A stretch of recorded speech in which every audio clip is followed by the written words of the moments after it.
Feliz sábado, hermanos. Vamos a empezar con una oración.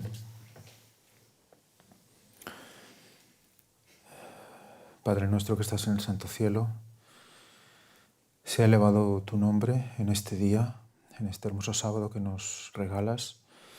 Te pedimos, Esther, que estés con todos nuestros corazones, que sea una escuela sabática de edificación para todos, que tu Santo Espíritu nos guíe, Señor, a todos para poder aportar nuestra parte y que todo sea para que la Iglesia crezca y mejore y todos podamos comprender mejor cuál es tu voluntad para tu pueblo. Te lo pedimos todo en el nombre santo de Jesucristo y te pedimos perdón por todos nuestros pecados. Amén.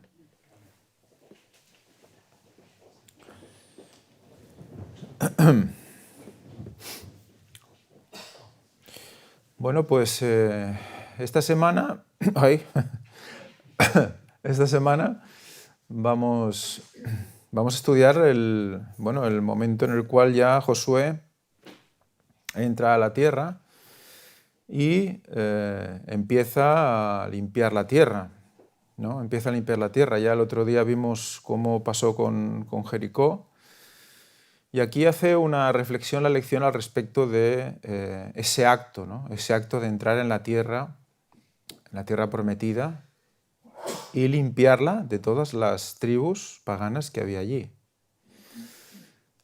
Eso es un acto que desde que tengo conocimiento del tema bíblico, siempre ha sido un tema que cuando hablas con las personas es quizás el tema que más o que menos comprenden y que es el que nos toca muchas veces explicar. Y por eso muchos de ellos, pues si algunos empiezan a creer algo, piensan que el Antiguo Testamento es una cosa y que es un Dios diferente al del Nuevo Testamento.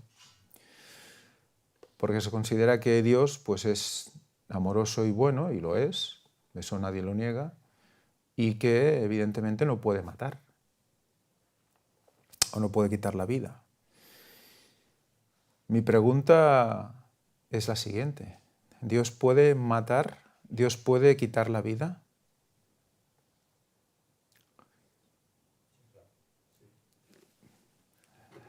¿El micrófono? Sí. Bueno, en Sodoma y Gomorra la quitó, por ejemplo, ¿no? Ajá. Hay muchos lugares en la palabra de Dios donde vemos que Dios por su mano quita la vida. Él es libre para darla y para quitarla, ¿no? Dice también la palabra de Dios, igual que el mismo Jesús.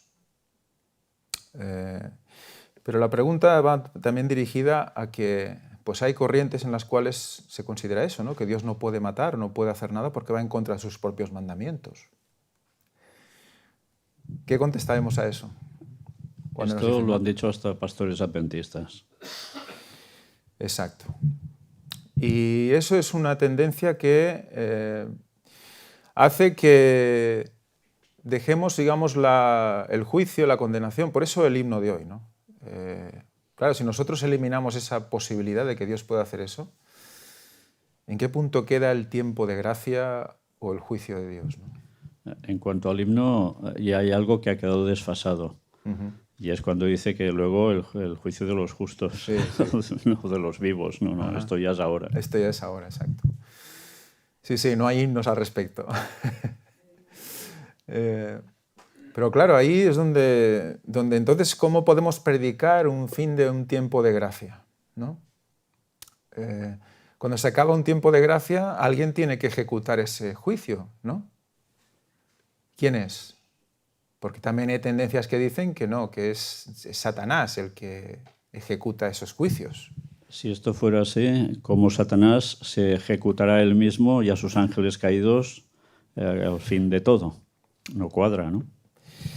O sea que fijémonos como cuando nos ponemos en un extremo de decir, no, es que Dios es...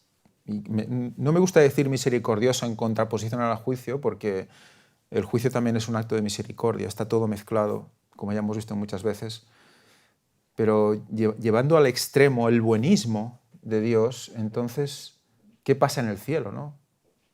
¿A quién nos encontraremos en el cielo? Estoy viendo un vídeo de Ron Wyatt en el que hizo una apreciación muy interesante. Dice, conozco a muchas personas que, bueno, lo voy a parafrasear porque no sé, pero me gustó cómo lo expresó. Dice, conozco a muchas personas que dicen que estarán en el cielo.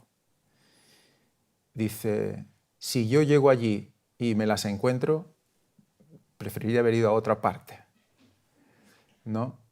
¿Por qué? Porque ve cosas que evidentemente eso no puede estar en el cielo, ¿no? Y la cuestión es si nosotros vemos en nosotros cosas que no pueden estar en el cielo, ¿no?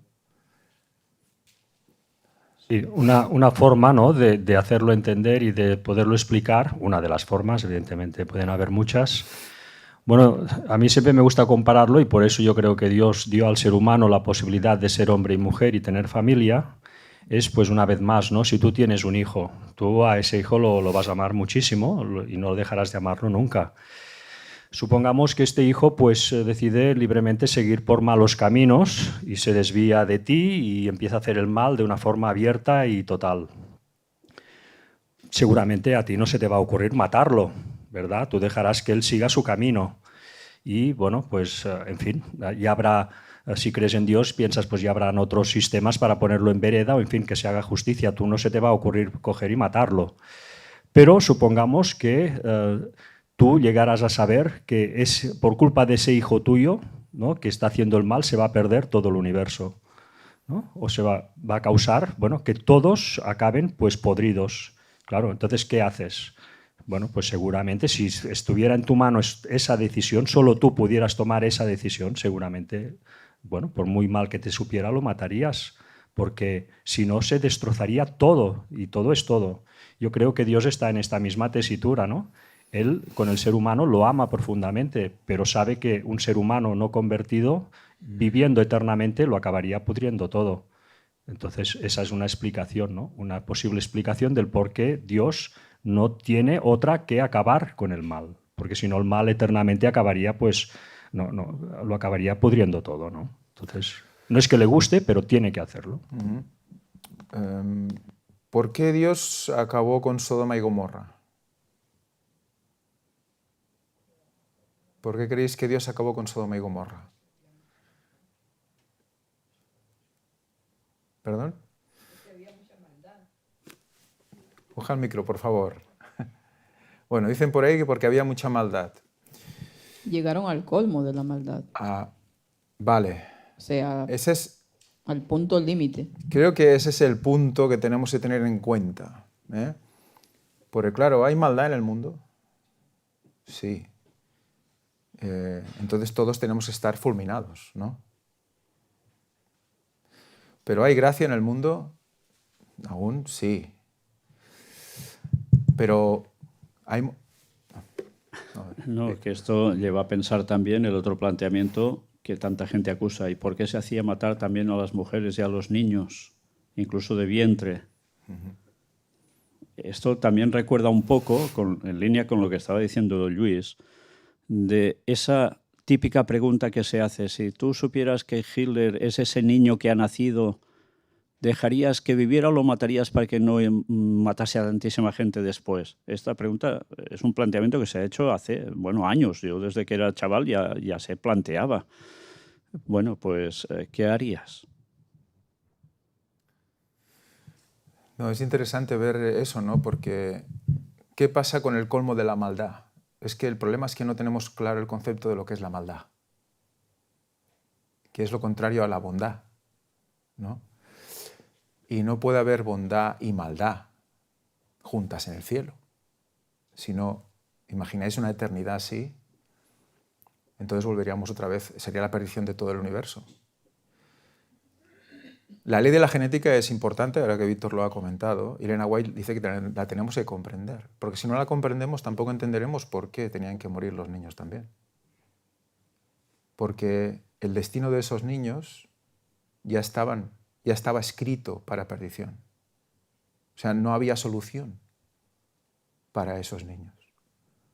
Eso es muy duro de entender, pero es que es así. ¿Por qué ejecuta el juicio Dios en Sodoma y Gomorra? Porque, como decía Fanny, han llegado al colmo de la maldad. ¿Qué quiere decir? No hay vuelta atrás tampoco. No hay vuelta atrás. Entonces, si no hay vuelta atrás, ¿qué ha hecho Dios? Ha esperado años y años y años y años y años y años. Y otra oportunidad, y otra oportunidad, y otra oportunidad, y otra oportunidad, hasta que llega un momento en el cual no hay vuelta atrás. No es como cuando leíamos lo de Giezi con el comentario que vimos de que habían traspasado una línea, ¿no? En la cual ya no podía volver a recuperar la conexión con el profeta, ¿no? Entonces ese es el punto que quizás nos cuesta y que al mundo le cuesta entender, ¿no? Sí, luego también hay el aspecto de que, claro, estos juicios tan claros, ¿no?, acontecían antes de la cruz de Jesús, ¿no? Que eso también nos habla de una situación que cambia en ese momento, ¿no? Es decir, como se ha comentado tantas veces en el ministerio, ¿no?, de que realmente esos pueblos que ya habían llegado a su colmo de maldad y no había nada que hacer con ellos, ni con los hijos que nacerían, porque ya nacerían en el mismo contexto y con la misma naturaleza, pues era acabar con ellos porque ponían directamente en peligro lo que era el pueblo de Dios y, por tanto, pues el nacimiento de ese Mesías. Porque al menos no está registrado en ningún sitio que Dios hiciera estos juicios con los chinos, por ejemplo, o con los de Sudamérica, ¿no?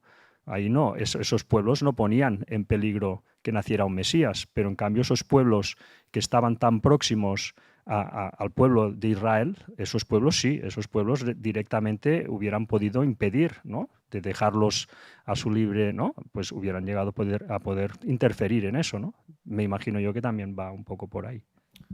Pero es evidente que, y eso está, creo que también está escrito, ¿no? Así que Ellen White comenta alguna cosa, ¿no? Que estos pueblos intercedían, ¿no?, en el pueblo de Dios, entraban en el pueblo de Dios con toda su idolatría y muchas veces a través de ¿qué? De las uniones pues, matrimoniales, ¿no? Se empezaban a juntar con las mujeres de los demás, las mujeres de las hijas con vuestros hijos y así, y entonces se corrompía todo, ¿no? Por el hecho de querer, digamos, ayudar a la mujer o querer congeniar con ella, pues los ídolos que traían de su lugar, sea mujer o hombre, ¿no?, que venían de su lugar de origen, se erigían también para que esa persona pudiera adorar allí. Entonces se mezclaba absolutamente todo. Y entonces, ¿en cuántos casos Dios tenía que frenar eso, ¿no? Y vemos otra vez el caso un poco de lo que presenté el otro día, que me tocó presentar, ¿no? Como las oportunidades, ¿no? Las oportunidades para enseñar obediencia al pueblo, ¿no? Que eso es algo que lo hace con todo el mundo, sean del pueblo de Dios o sean de fuera, ¿no? Porque los paganos eran paganos, ¿no? Sí que venían quizás, ¿no?, como creo que comentaste que venían el pueblo cananita. ¿De dónde venía? No, bueno, venía de Cam, ¿no? Ese pueblo tenía una oportunidad también. De hecho, Ellen White dice así, lo habla de esa manera, explicando que Dios le da un tiempo a ese pueblo y que en ese momento en el cual Josué entra a la tierra, vale, llega en ese momento y dices, qué casualidad que en ese momento se le acabara el tiempo. Bueno, pero es que el Señor es así, ¿no? El Señor es así. No hace nada sin que todo esté previsto. Entonces, también tenemos una profecía que habla de esto. Si nosotros leemos Génesis 15, 16, si alguien quiere leer Génesis 15, 16, veremos cómo estaba profetizado esto y que ese pueblo tenía un tiempo de gracia. Y eso lo echaba a faltar en la lección. Lo echaba a faltar. Y ese concepto en la lección no se expresa mucho, lo que estamos hablando aquí. Y creo que le dan muchas vueltas y tendríamos que ir directamente a lo que realmente importa de esto, ¿no? También. Bueno, importa todo lo que se explica, ¿no? Pero dice que es un tema clave para poder expresárselo a otras personas, ¿no? Génesis 15, 16. Y en la cuarta generación volverán acá, porque la maldad del amorreo aún no ha llegado a su colmo. ¿Esto qué son? Palabras de Jesús, palabras de Jehová. ¿A quién? A Abraham, ¿no?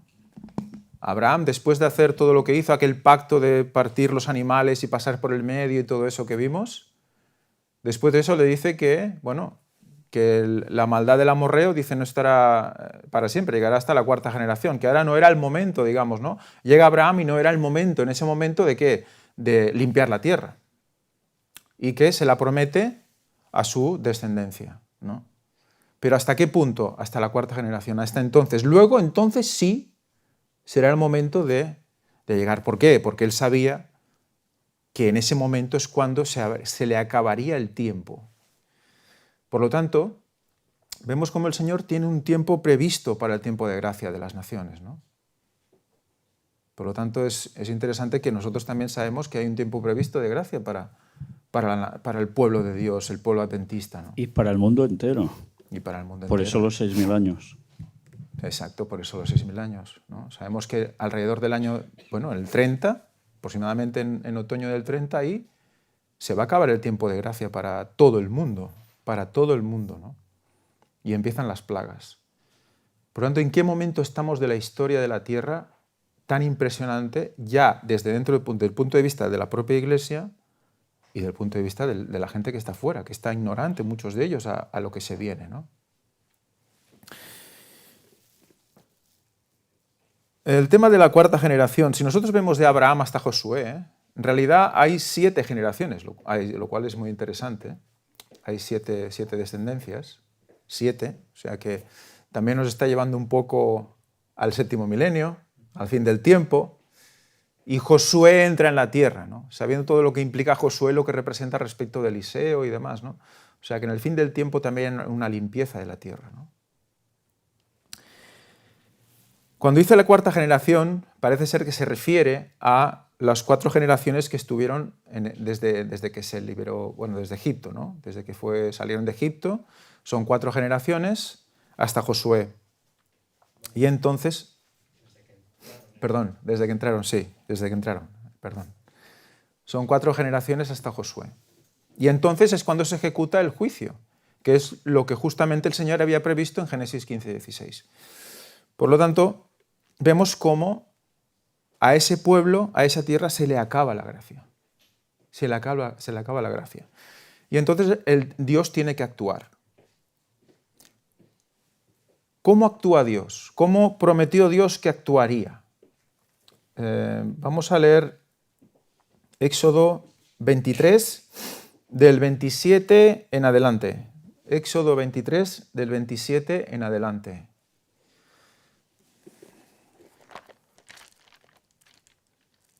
El que quiera leer, que puede leer. Yo enviaré mi terror delante de ti, y consternaré a todo el pueblo donde tú entrares, y te haré la cerviz de todos tus enemigos. Yo enviaré la avispa delante de ti, que eche fuera al Ebeo, y al Cananeo, y al Eteo de delante de ti. No los echaré de delante de ti en un año, para que no quede la tierra desierta, y se aumenten contra ti las bestias del campo. Poco a poco los echaré de delante de ti, hasta que te multipliques y tomes la tierra por heredad. Y yo fijaré tu término desde el mar Rojo hasta el mar de los Filisteos, y desde el desierto hasta el río, porque pondré en vuestras manos los moradores de la tierra, y tú los echarás de delante de ti. No harás alianza con ellos, ni con sus dioses, y en tu tierra no habitarán, no sea que te hagan pecar contra mi siervo, contra mí sirviendo a sus dioses, porque te será de tropiezo. Muy bien, ahí está bien. La verdad es que, fijaros cómo empieza, ¿no? Enviaré mi terror delante de ti y consternaré a todo el pueblo donde entres. Esto se da en el Sinaí, cuando está recibiendo las leyes directamente desde Dios, ¿no? Y le va diciendo cómo será la conquista de la tierra. Y te daré la cerviz de todos tus enemigos. Enviaré delante de ti, ¿qué? La avispa. Y aquí tenemos que pensar ya en las cosas que se han ido presentando, ¿no? Hemos visto cómo Josué es la 7ª generación desde Abraham, por lo tanto está hablando del tiempo final, y dice que enviará la avispa delante de ti. Es muy interesante porque la avispa la usa constantemente Dios cuando quiere hablar de que envía como una especie de ataque suyo, de su parte, ¿no? Para limpiar, para ayudar al pueblo. ¿Recordáis qué nombre significaba también avispa? ¿Recordáis el nombre que significaba avispa también en el Antiguo Testamento? ¿Recordáis Débora? Débora significaba abeja y también avispa. Por lo tanto, fijaros que estamos en el fin del tiempo. Josué está representando también ese fin del tiempo y dice que le envía a la avispa delante de él, envía a la avispa delante del pueblo, ¿no? Como preparando el camino, como limpiándolo todo. Eso también es interesante porque vimos también como Débora, Debir, venía de Debir y Debir tenía que ver con el lugar santísimo, con el templo del mismo Dios. Por lo tanto, tenía que ver con la representación del mismo Jesucristo. Y viendo que Eliseo representa a Jesucristo también, vemos como todo está como muy ligado en ese concepto, ¿no? O sea que... Y dice que eche fuera al Ebeo, dice, enviaré la avispa que eche fuera al Ebeo, al Eteo, delante de ti, los echaré delante de ti, y no en un año, no rápido. ¿Por qué? Porque parece ser que si los limpiaba muy rápido, pues las bestias del campo pues podrían colonizarlo todo y sería peor para ellos, ¿no? Entonces, como que iba a hacerlo poco a poco mientras ellos iban colonizando la tierra. Entonces, el plan inicial del Señor era este, ¿no? Era pues, que la tierra fuera limpiada pues, por la creación, por todos los animales y por todo lo que Él podía usar para limpiar la tierra. Fijaos cómo la creación de Dios era usada para esto, o debería ser usada para esto, y Satanás va a utilizar la creación de Dios, tipo Laudato Si, para todo lo contrario, Exacto. para liarla. Bueno, también quiere limpiar la tierra, pero es como el Domingo de Guzmán con su perrito y la antorcha, quemar la tierra. O sea que sí, es interesante ver eso. Pero vemos más adelante, como dice, y fíjate tus límites desde el mar Rojo hasta el mar de los Filisteos, y desde el desierto hasta el Éufrates, porque pondré en tus manos a los moradores de la tierra, y tú los echarás de delante de ti. Y esto es lo que está haciendo Israel en la actualidad. Exacto. Pero ahí no cuenta ni con avispas ni con leones, sino con armamento brutal. Ajá. Ellos están en la guerra convencional. De hecho, si leemos el comentario bíblico adventista, que ha tenido la gentileza Luis de pasarme el comentario, pues habla de eso, ¿no? De que el Señor no quería que ellos hicieran una guerra convencional. No me gusta el concepto porque Elena White habla de eso, ¿no? Que el Señor no quería que se usara la guerra. En el contexto de que cuando querían entrar a Canaán y entraron los 2 espías y volvieron con malos informes, o sea, los diferentes, fueron 12, ¿no? Y volvieron 10 con malos informes. Y luego ellos se dieron cuenta de lo que pasaba porque hubo el castigo de Dios y dijeron, pues ahora vamos, ahora vamos a conquistar Canaán. Subieron y rápidamente, por sus propios medios, pues acabaron fatal. En ese contexto dice eso, ¿no? Que el Señor no quería que se conquistara por guerras, ¿no? Sino por la obediencia a sus mandamientos y demás. Entonces, claro, ahí vemos cómo está relacionando esa guerra en ese contexto. De hecho, esta lección cita mucho ese texto. Cita mucho ese texto. No sé si lo podré encontrar por aquí. Lo cita tanto que no lo voy a encontrar.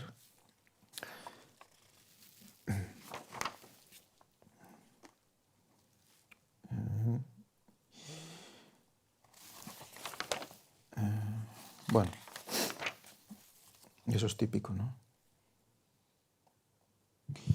Bueno, me tenéis que creer, pero está por aquí.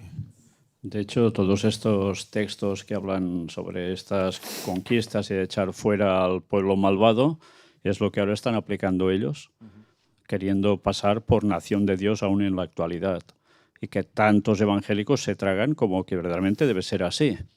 Y así están arrastrando a multitudes directamente a la perdición para hacer un juicio que no toca porque no deberían estar allí. O sea, es que es la tergiversación absoluta a través de las Escrituras. Esto es lo potente. Sí, es el mismo concepto, es impresionante. Dice, bueno, no quería él que tomaran posesión de la tierra por medio de la guerra, sino mediante estricta obediencia a sus mandatos, a sus mandamientos. ¿En qué contexto está esto? Justamente en ese contexto, ¿no? En el momento en que el pueblo dice, voy a hacer guerra, pero guerra convencional, guerra por mis propios medios, ¿no? Se llenaron de armas, de escudos y venga, a la guerra. Y en ese momento, pues claro, fueron destruidos, fueron derrotados, ¿no? Entonces, aquí vemos un concepto de guerra muy diferente, en el cual Dios les dice, yo os voy a dejar el terreno preparado, ¿no? Y vosotros solo tendréis que entrar y, bueno, recordad que también en algunos momentos en la Biblia dice que, bueno, dice, entrad y pactad con ellos, ofrecerles la paz, ¿no? Y si después no quieren la paz, pues entonces tendréis que echarlos a la fuerza. Entonces había como unas normas también en la guerra, ¿no? Que luego también se imprimen por todo lo que el pueblo hizo, que fue básicamente desobedecer a Dios. Entonces vemos en las diferentes guerras que vemos en la Biblia, vamos viendo como que a veces el Señor como que lo limpia todo, ¿no? Lo libera todo y hace que incluso luchen entre ellos y queden todos pues destruidos. Otras veces como en Jericó, ¿no? Elimina todas las murallas de una manera totalmente milagrosa. Y luego, ¿qué pasa? Entra el pueblo y ¿qué dice? Que a cuchillo degollar ¿a quién? A hombres, mujeres, jóvenes, niños, incluso los animales. Fijaros hasta qué punto el pecado puede llegar a corromper la tierra, ¿no? O sea que había una parte que Dios tenía que hacer y que si hubiera sido todo perfecto, hubiera sido pues todo Dios y ya está, y las personas hubieran entrado casi pues caminando, ¿no? Pero que había un equilibrio entre lo que Dios podía hacer por el pueblo y lo que el pueblo dejaba que Dios hiciera por él, ¿no?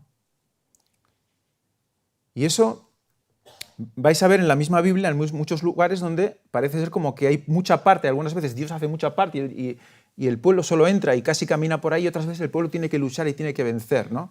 Y vemos cómo esto se da por la simple desobediencia del pueblo de Dios, ¿no? Todo lo que el pueblo tuvo que hacer, porque después de Jericó, recordad, después de Jericó viene Jai, y en Jai ya envía también a unos espías, Josué, y ya estaban crecidos de lo de Jericó, y envía unos espías y cuando vuelve dice, nah, 3.000 personas, hay 3.000 guerreros y esto lo pulimos rápido. Y dice que Josué envió a los 3.000 guerreros sin consultar a Dios.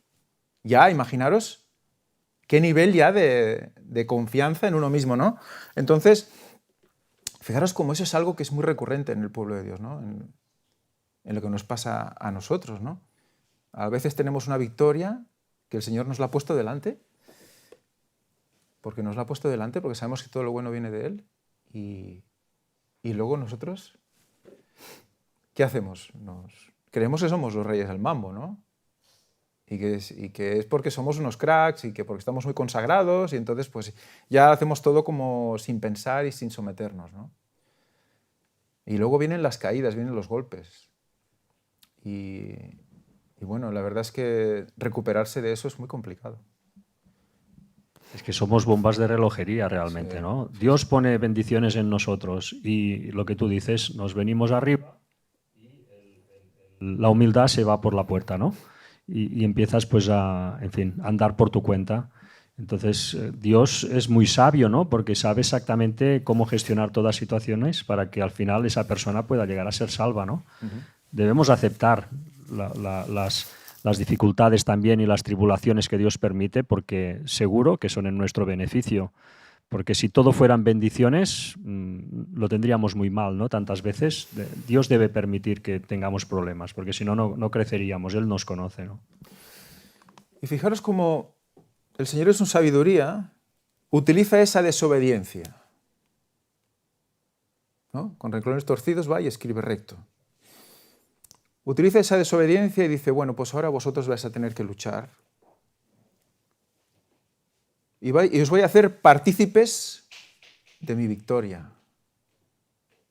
Decidme si eso no es para quedarse impresionado, ¿no? De cómo el amor de Dios constantemente está en la base de todas sus acciones.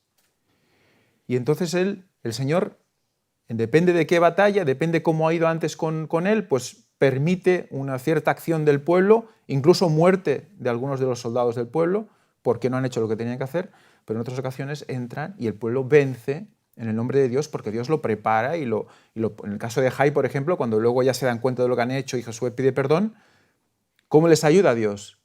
Bueno, mira, un ejército lo pones en la retaguardia, el otro lo pones por delante, haces como que huyes, luego sale el ejército, deja libre la ciudad, luego entro por el otro lado, la quemo la ciudad y luego queda todo, y cuando están acorralados, pues a por ellos y todos muertos, ¿no? Dices, vaya, ¿no? O sea, también con estrategia, ¿no? Él pone una parte y luego hace que el hombre ponga la otra porque tiene que participar de eso y reconocer que si obedece, vivían en sus carnes, que si obedecían, ganaban, que si obedecían, eran victoriosos. Y solo podían vivir, ¿por qué? Por su testarudez, de esa manera. Porque el pueblo era así, testarudo. Y en esos días Dios puede aprovechar esa circunstancia, que se tenían que ejecutar unos juicios contra esos pueblos, y entonces hace partícipe al pueblo de Israel, como tú dices, todo eso, ¿no? Hoy en día, como leíamos ayer, ¿no?, con Lutero, pues ya es diferente a partir de la cruz, ¿no?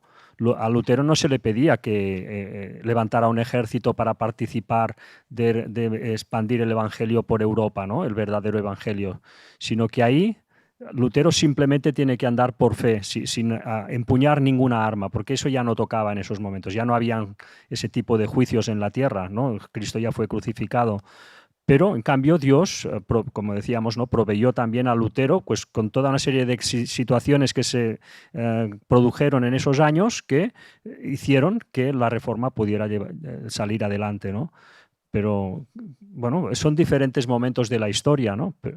Pero hay que entender todas estas cosas, si no, entonces no puedes ubicar cómo es Dios realmente, ¿no? Y es que eso pasa también en nuestras propias vidas. En nuestras propias vidas.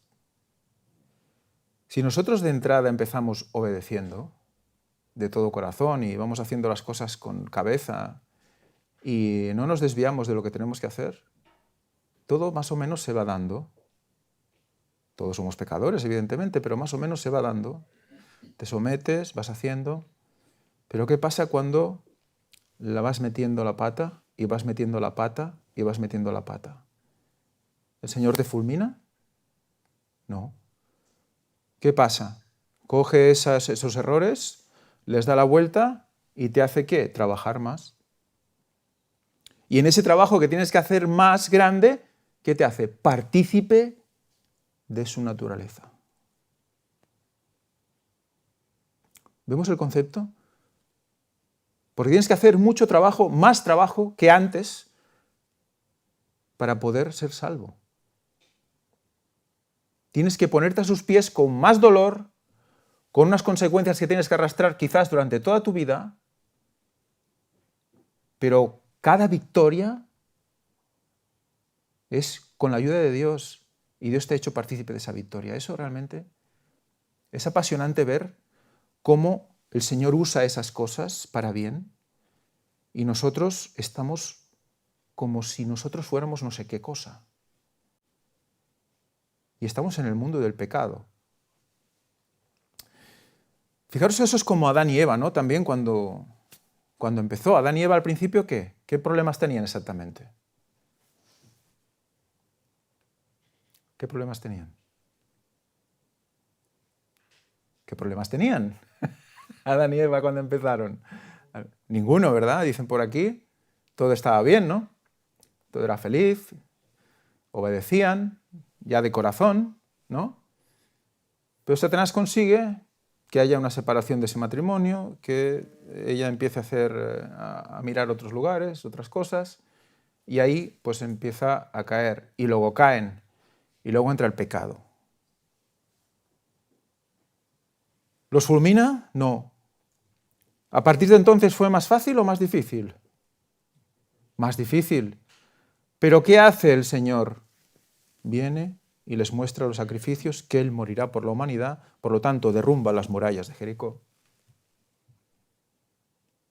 para que el pueblo pueda caminar, pero cuando camina tiene que luchar contra el enemigo, tiene que eliminar los miedos, eliminar sus cosas con la ayuda de Dios, tiene que hacer su parte. Es mucho más complicado después.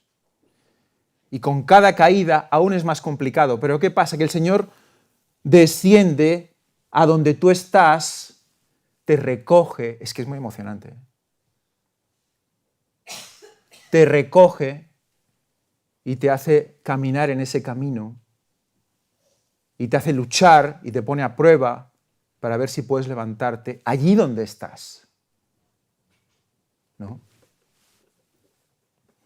Incluso la gente del mundo reconoce algo que decimos a veces, el efecto rebote, ¿no? O sea, te hundes hasta que llega un punto que tocas fondo y ¡pum!, ¿no? Y hay algo que te empuja hacia arriba, ¿no? Que es el Espíritu Santo, sin duda, que es el que te ayuda, pues, en nuestro caso, ¿no? Que te ayuda, pues, a levantarte otra vez y a volver a afrontar la batalla, ¿no? Eso es real, es real. O sea, Dios no nos deja hundirnos, a no ser que nosotros insistamos, vamos, de una forma exagerada, pero por mínimo que pueda, Dios nos va a levantar. Es lo que Él quiere. Ahora, como tú dices, va a haber consecuencias, ¿no? La vamos liando, ¿no? La vamos liando. No, sí, llega un momento que, claro, el Señor te puede levantar desde donde puede levantarte. Es todopoderoso, pero depende de lo que tú quieres. Porque a lo mejor no queremos ser salvos y no queremos estar en el cielo. Y contra eso, ¿qué va a hacer el Señor? Y a veces nosotros no somos sinceros con nosotros mismos de decir al Señor, Señor, no entiendo, pero no quiero estar aquí o no quiero estar allí, no quiero estar en el cielo. ¿No? Descubrir por qué no quieres estar en el cielo o qué es lo que no entiendes de verdad de la salvación de Dios. Mira, yo cuando estaba viendo el vídeo de Ron Wyatt, si podéis ver vídeos enteros de él cuando él habla, yo lo recomiendo. Se sabe todos los versículos. Yo no sé cómo, pero se lo sabe. ¿Vale? Y en una de las oraciones, él empieza a orar y dice, yo no tengo nada. Solo tengo la sangre de Cristo. Ese concepto, todos lo sabemos, ¿no? Pero ese concepto explicado así es impresionante. A mí me ayudó mucho esa frase.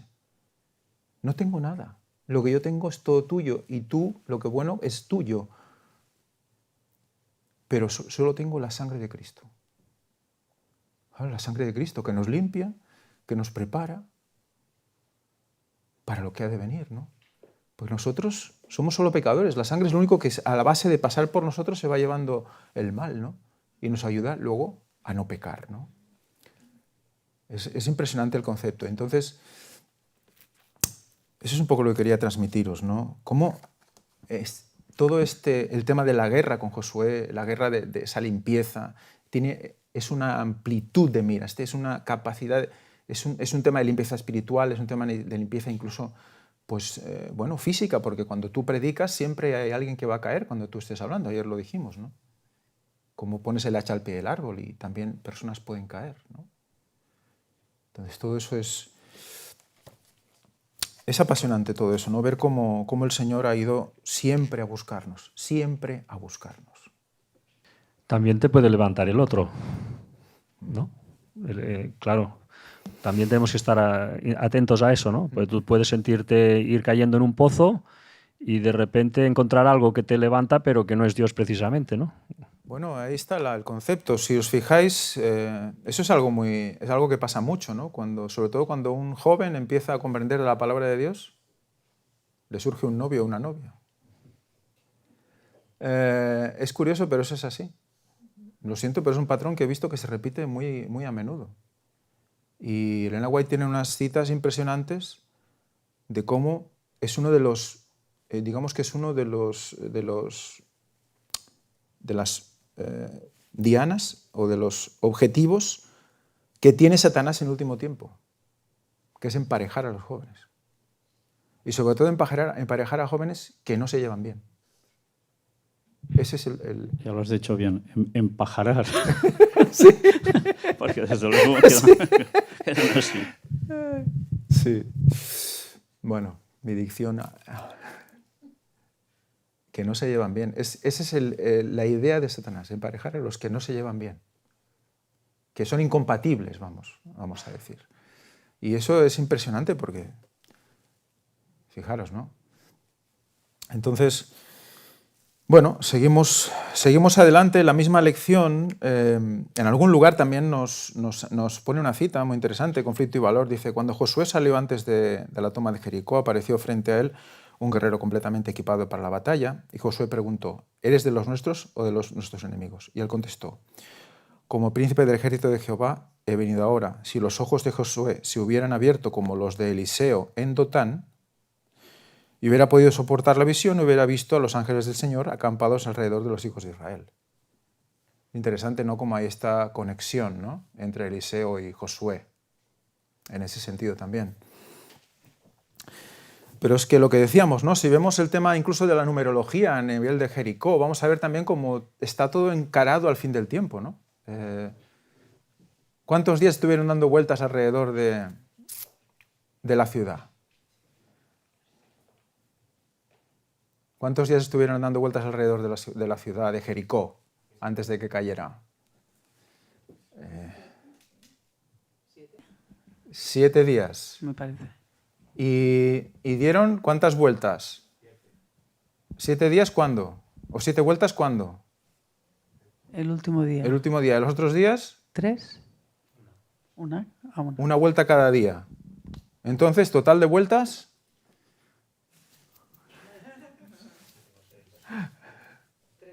13 vueltas. Vaya, el 13 parece que es un número de Dios. Satanás porque lo quiere. El 13, recordemos también, tenía esa simbología ¿con qué? Con Jesús más los 12 apóstoles, ¿no? 12 más 1, 13. Entonces, justamente 13 vueltas, ¿no? Y en la última vuelta, en la séptima, 7 vueltas, ¿no? Es como una redundancia de lo que es, de que estamos en el fin del tiempo, que eso tiene que ver mucho con el fin del tiempo, ¿no? Luego también tenemos, si nosotros, tenemos los 6 días y el séptimo, o sea, como diferencia entre el 6 y el 7, ¿no? 6 días una obra y el séptimo día otra obra. Pero además es una obra que es 7 veces más poderosa que la de los 6 anteriores.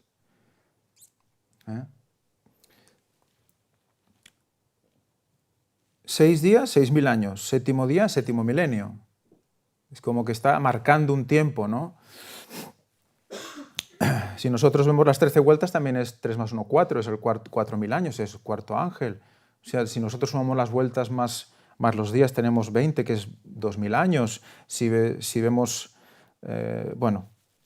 vamos viendo cómo todo se va uniendo, porque dices 12 apóstoles más Jesús, el número 13 también en el último tiempo son los 144.000, que es 12 por 12.000, ¿no?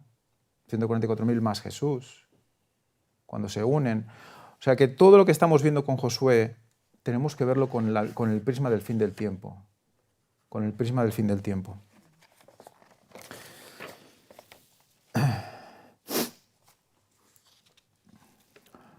Bueno, hay unas citas que están puestas aquí de Espíritu de Profecía que creo que es interesante leerlas porque nos da una idea y para todos aquellos que aún tengan dudas al respecto de si Dios hace o no hace estas cosas, ¿no?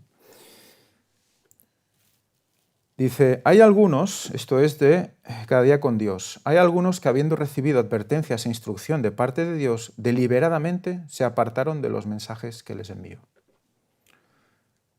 Deliberadamente.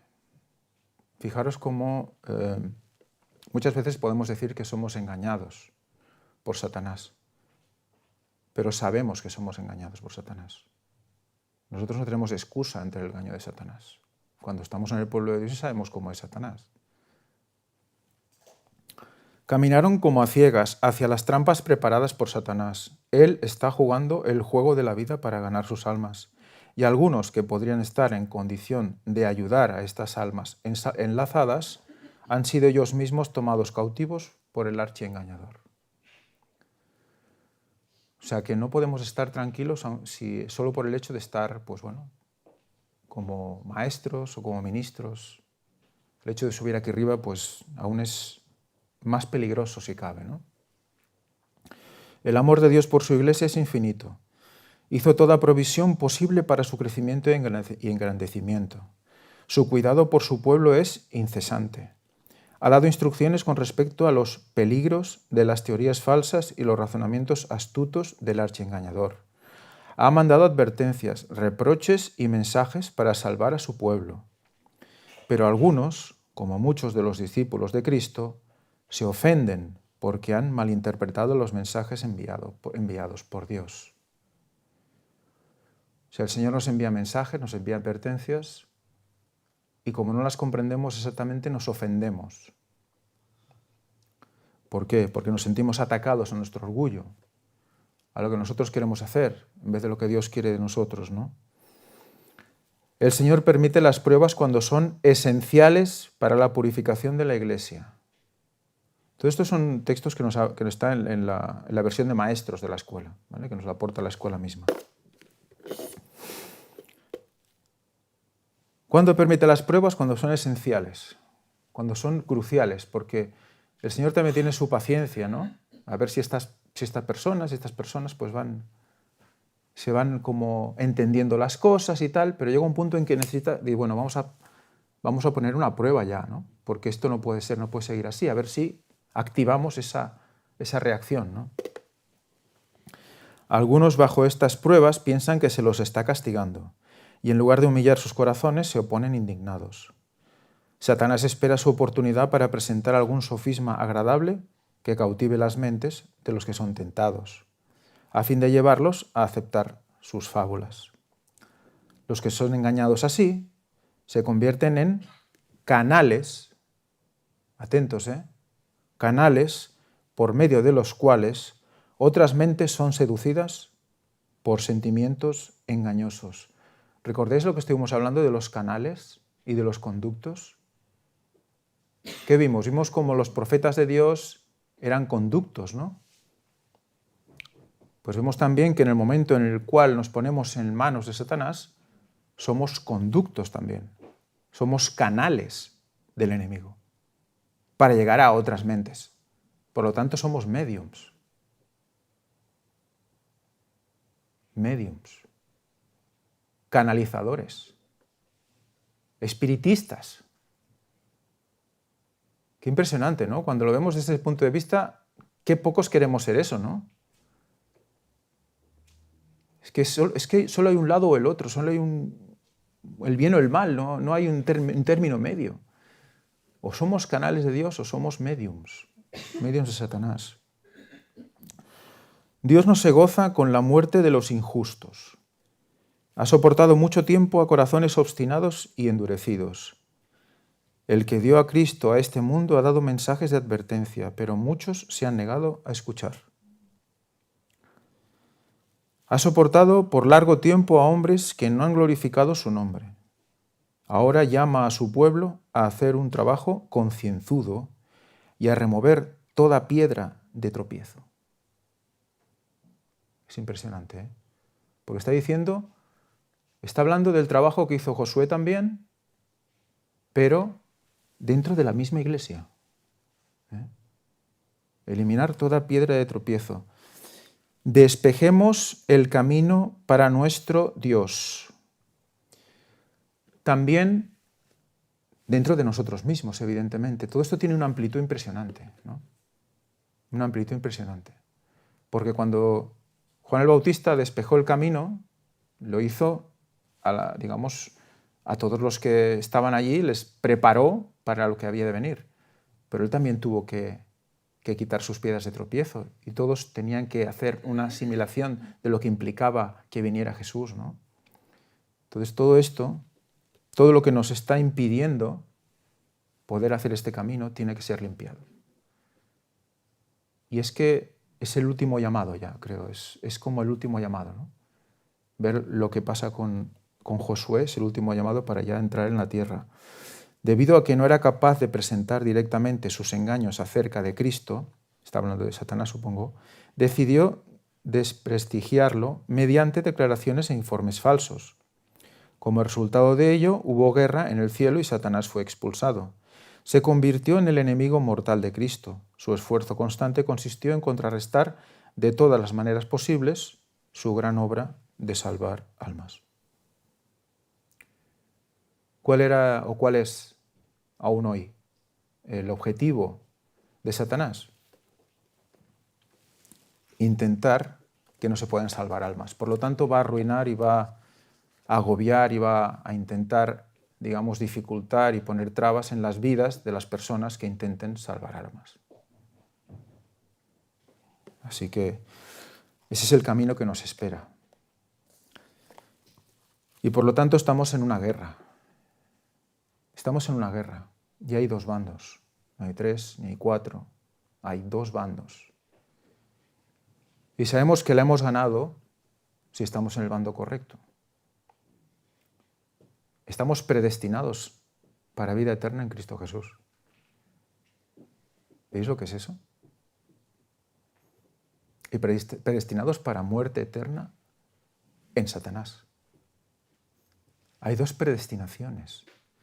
Es como si hubieran, ¿no?, como dos lanzaderas, ¿no? Que una va al cielo directamente sin hacer ninguna parada y otra va al nada, porque no se puede definir el nada, yo no sé cómo definir eso, el morir o el estar en ningún lugar y no existir directamente, ¿no? Y tú, en el momento que entras en una y se cierra la puerta, directamente vas al cielo. Y en el momento que se cierra la puerta de otra, directamente vas al infierno, a la muerte eterna, al Hades. Cuando se cierra la puerta ya está. No puedes decir, bueno, entro y salgo un momento y me meto en la otra y salgo un momento y a ver. Cuando se acabe el tiempo de gracia, las lanzaderas salen. Y estamos ahí. Estamos ahí y estamos jugando, entrando en una y saliendo de la otra y a ver qué pasa. Y cuando se cierre, ¿dónde nos pilla, no?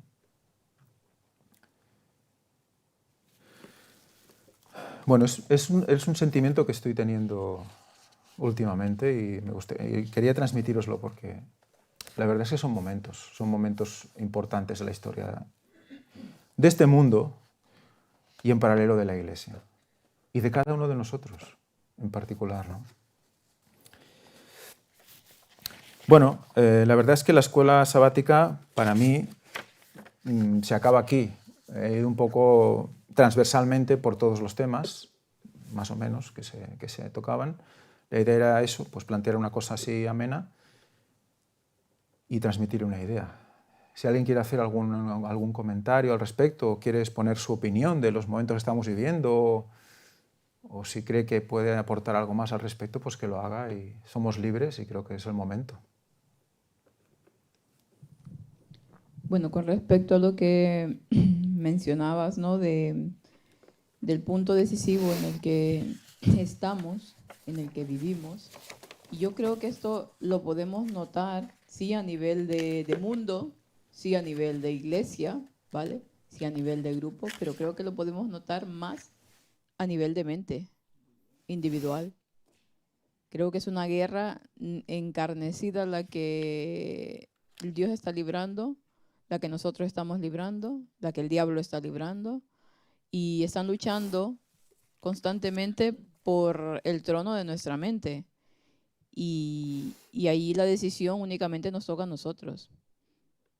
Dios hace su parte porque nos ha dado absolutamente todo para que podamos estar de su parte. Pero el diablo, claro, hace el contrapeso, hace todo lo posible para que nosotros... Pero ¿a quién le toca decidir? Nada más que a nosotros. Y ahí es lo fuerte, porque a veces pareciera que sí, que queremos el cielo, pero esa carne que tenemos nos tira más para el otro lado y aunque nosotros nos esforcemos, a lo mejor no como deberíamos esforzarnos, y ahí está el problema, pues no logramos. Vamos, como tú dices, un día aquí, otro día acá, y un día aquí, y el estar un día aquí y un día acá no nos hace ningún bien. Entonces, ¿qué podemos hacer? Es que únicamente nos toca aferrarnos con uñas y dientes a la salvación. ¿Cómo? Pues cada quien, el Señor le dará las fuerzas y las posibilidades si la persona quiere. Pero aquí es hacer un esfuerzo, ya no un esfuerzo así, hoy sí, mañana no, constante, a diario. Y no es fácil. No es fácil porque las tentaciones en este tiempo del fin son aún más fuertes. ¿Por qué? Porque la prueba es más fuerte, porque los tiempos en que vivimos son más agudos, porque nos acercamos a ese tiempo del fin. Entonces, ¿cómo deben de ser nuestros esfuerzos? En proporción a lo que estamos viviendo. Pero si nosotros pretendemos seguirnos esforzando como antes, digamos así, que bueno, hoy sí, mañana no, jamás vamos a llegar a ese punto. Entonces, el esfuerzo de nuestra parte tiene que ser totalmente y enfocarlo siempre, pedirle al Señor en oración, que esa es la base de todo, claramente, que nos ayude a vivir por este evangelio. O sea, que nuestro todo, que incluso que nuestro respirar, eso es algo que no nos planteamos, que nuestro propio respirar, nuestro propio hálito de vida, de decir, ¿por qué respiro? Porque sí, sea por hacer el bien. Eso es lo que debemos de pedirle al Señor. No lo tenemos. Y que Dios nos ayude, porque si no, no vamos a llegar. No vamos a llegar. Yo me quedo con las palabras cuando se aparece Jesús a Josué, ¿no? Imaginaros, Jesús se aparece y le dice, esfuérzate y sé valiente, esfuérzate y sé muy valiente, ¿no? Y dices, bueno, el Señor iba a hacer muchas cosas para que conquistaran la tierra, pero es que el pueblo tenía que esforzarse y ser valiente y ser muy valiente. Y la valentía muchas veces siempre la asociamos con ir y sacar una espada y cargarse a 50 enemigos, ¿no? Pero la valentía es permanecer en la ley, permanecer en los hábitos correctos, permanecer en no tener malos pensamientos, permanecer, eso es la valentía, ¿no? De ser la capacidad de decir, mira, esto no lo quiero pensar hoy, esto no lo quiero vivir hoy.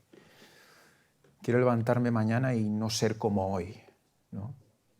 Ser valiente para levantarse una hora antes, ser valiente para irse a dormir una hora antes. Eso es la valentía. Y parece algo sencillo, ¿no? Pero ¿a cuántos de nosotros nos cuesta menos, yo qué sé, ir a trabajar 10 horas que levantarse una hora antes? Es algo increíble, ¿no? ¿Por qué? Elena White tiene frases, tiene textos de cómo dice, si con el celo que enfrentáis el trabajo diario enfrentarais el celo por el cielo, dices que esto sería otra cosa, sería completamente diferente. Con el celo que anheláis tener dinero terrenal, anhelarais tener tesoros en el cielo, dice, sería impresionante, ¿no? Y son todos esos cambios, son todas esas cosas las que debemos afrontar con valentía. Porque Él hará el resto. Por eso dice el Señor, ¿no? Y ahora no voy a corregir lo que dice, pero lo tengo aquí, pero no me sale, ¿no? Antes el reino de Dios hizo justicia, ¿no? Y el resto de cosas serán añadidas. Y eso es ser muy valiente, ¿no? No conozco a nadie de los que me han comentado, ha habido gente que me ha consultado cosas, que tienen problemas en sus vidas, y quieras o no te envían algún mensaje y te comentan. No conozco a nadie, son mucha gente que no esté pasándolo mal. Entonces, pero mal. Y muchos de ellos están luchando con la creencia, ¿no? Y algunos están poniendo en duda según qué cosas. ¿Por qué? Están tan mal que empiezan hasta a dudar, ¿no? ¿Quiero estar en el cielo o no quiero? O sea, ¿por qué se está cerrando la puerta? El libro está abriéndose y el Señor está haciendo que nos enfrentemos a nuestros miedos y a nuestras tonterías de repente ya, porque queda poco tiempo. Ya está bien, ¿no? Te queda esto y esto. ¿Lo quieres ya negar o no? Porque es que ya se acaba, ¿no? Es la sensación que me da cuando escucho a las personas, ¿no? Y cuando me escucho a mí mismo. La verdad. En parte te aterroriza y en parte deseas que pase, ¿no? Que el Señor entre y te limpie y te muestre y ya haga lo que tenga que hacer, porque ya estamos hartos, ¿no? De toda esta tontería, ¿no? Entonces eso es poco lo que quería transmitir hoy y que tiene mucho que ver con Josué por todo lo que hemos visto, ¿no? Bueno, podemos acabar con una oración. Ana, ¿la vols fer?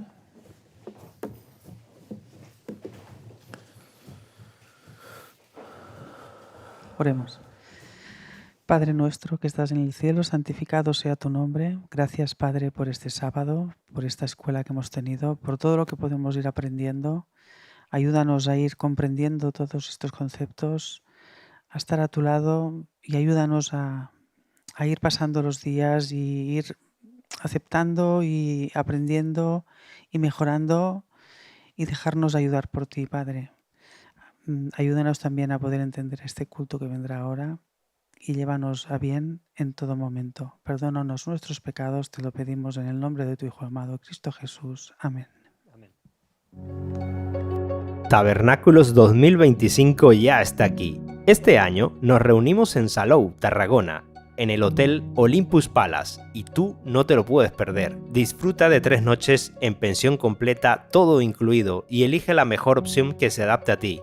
Habitación individual 310,03 euros por persona. Habitación doble 187,92 euros por persona. Habitación triple 173,42 euros por persona. Habitación familiar 2 adultos más 2 niños 601,89 euros. Si eres de la zona y quieres desayunar con nosotros, 20 euros. Comida, 25 euros. O cena, 25 euros. Puedes llegar fácilmente en tren, autobús o en coche. Tú eliges cómo venir, pero no puedes faltar. Haz tu reserva con solo el 20% y asegura tu lugar hoy mismo. Contacta con Andrea Munguía al 685-174-042 o escríbele al mail sofiamunguia89@gmail.com. Te esperamos.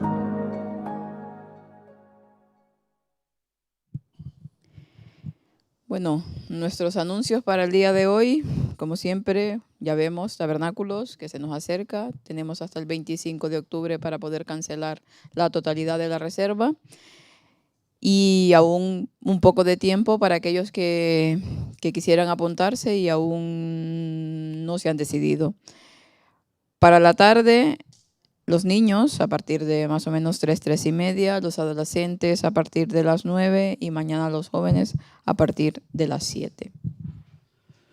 En cuanto al informe sobre obras, es decir que se sigue avanzando en la tienda y también esta vez se ha tenido que volver al gimnasio a poner un techo que faltaba, un pequeño techo en el cuarto del control de electricidad.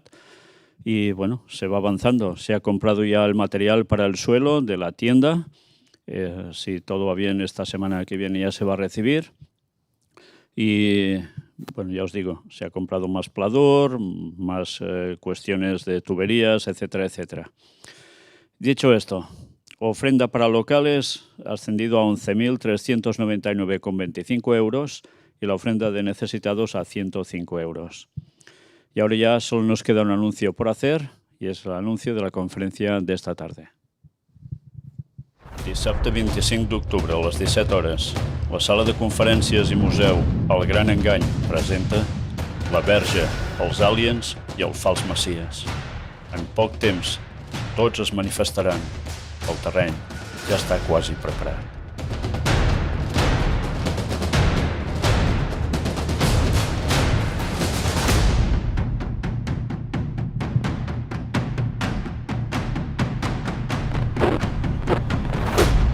Que mai t'explicaran a les notícies.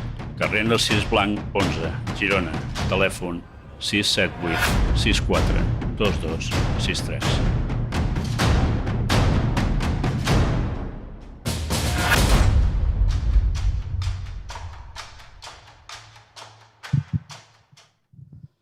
Bien, he de deciros que la conferencia de esta tarde va a tener un vídeo de media hora y otros más cortos. Habrá también algunas noticias que mostrar. Realmente creo que va a ser una conferencia muy potente, muy potente. La verdad es que me dará lástima ver a pocas personas aquí, porque creo que es una conferencia que todo el mundo debería ver. Y no lo digo porque lo haga un servidor, sino por realmente el contenido, que realmente va a ser muy impactante. Y anunciaros también que si todo va bien, si me da tiempo, vamos a hacer, aprovechando que el miércoles es fiesta de aquí de Girona, vamos a intentar hacer otra conferencia y el viernes que viene, que en principio no hay programa determinado de quién va a tener la reunión de oración, vamos a tener la continuación de este tema, se lo hemos podido presentar el miércoles.